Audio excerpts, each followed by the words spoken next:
Okay, let's jump into audience questions for the week. First question is, David, we know Joe Biden is polling quite well from a standpoint of approval, but why isn't Kamala Harris nearly as popular as Joe Biden? So I didn't even know about this. I looked into it, and it's true. Kamala Harris's approval rating is quite a bit lower. Economist YouGov poll has about 51% approval for Joe Biden, only 41% approval for Kamala Harris. Lower, certainly, outside of the margin of error. In a more recent poll, Harris was at 26, very favorable, with Joe Biden 33 at very favorable. There is a gap. It's not a massive gap.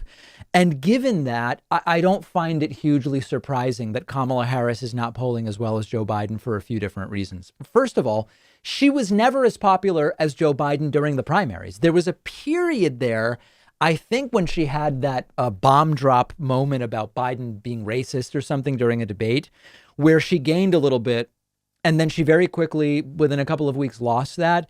And she was never super popular. So unless there's some reason why she would now be very popular, it's not surprising to me that she's not doing super well as far as approval. The second piece of it is Joe Biden often talks about the Biden-Harris administration, and Kamala Harris is often there at different things, but she's not been particularly present as a major player in a lot of the things that are what makes Joe Biden popular today. I'm not saying she wasn't a major player. I'm saying it just hasn't been apparent from much of the way that the stories have been covered. COVID stimulus, for example, it really was framed as this is Biden negotiating and then Democrats in the House and Senate getting it done. And Harris is there, in the room, as has often been said, but she's not sufficiently connected to it. And then lastly, there is a kind of personality aspect, which is, as the vice president, she hasn't taken the spotlight.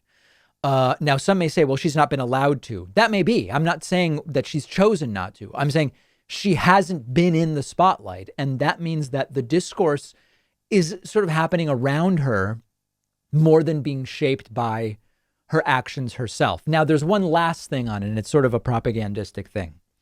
We've talked about how the Republican Party and right-wing media and others have concocted the immigration crisis, the crisis at the border. Now, the truth is, things aren't much different at the border than they were under Donald Trump. They've gotten significantly better, actually, in the last 6 weeks, which we've reported on. But the narrative has been it's a border crisis. And it worked in that back in June, only 28% of the country thought there was a crisis at the border. Last month, 48% of the country believed there was a crisis at the border. So the propaganda has worked. How does this relate to Kamala? It relates to Kamala Harris because she was designated as the person who was going to handle the situation at the border. Now, if you believe it's a crisis and you believe what Fox News says, that nothing's been done, and you remember that it was assigned to Kamala Harris, you probably don't have a particularly high view of favorable view of Kamala Harris. So I think that the negativity around that probably is not helping her either. That's my sense. Never really popular to begin with, not in the spotlight for Joe Biden's successes. And I don't want to say thrown under the bus, but tied to a fabricated so-called crisis at the border because it was assigned to her portfolio. And the right-wing media narrative is just that the crisis continues, regardless of what the truth is there. Send me your thoughts if you have a different view as to why Kamala's approval is lower than Biden's. And last thing, I think generally the vice president has a lower approval than the president. I think it was the case with Mike Pence and Donald Trump for most of his presidency. Correct me if I'm wrong. I'm going from memory. It doesn't strike me as shocking for that reason either.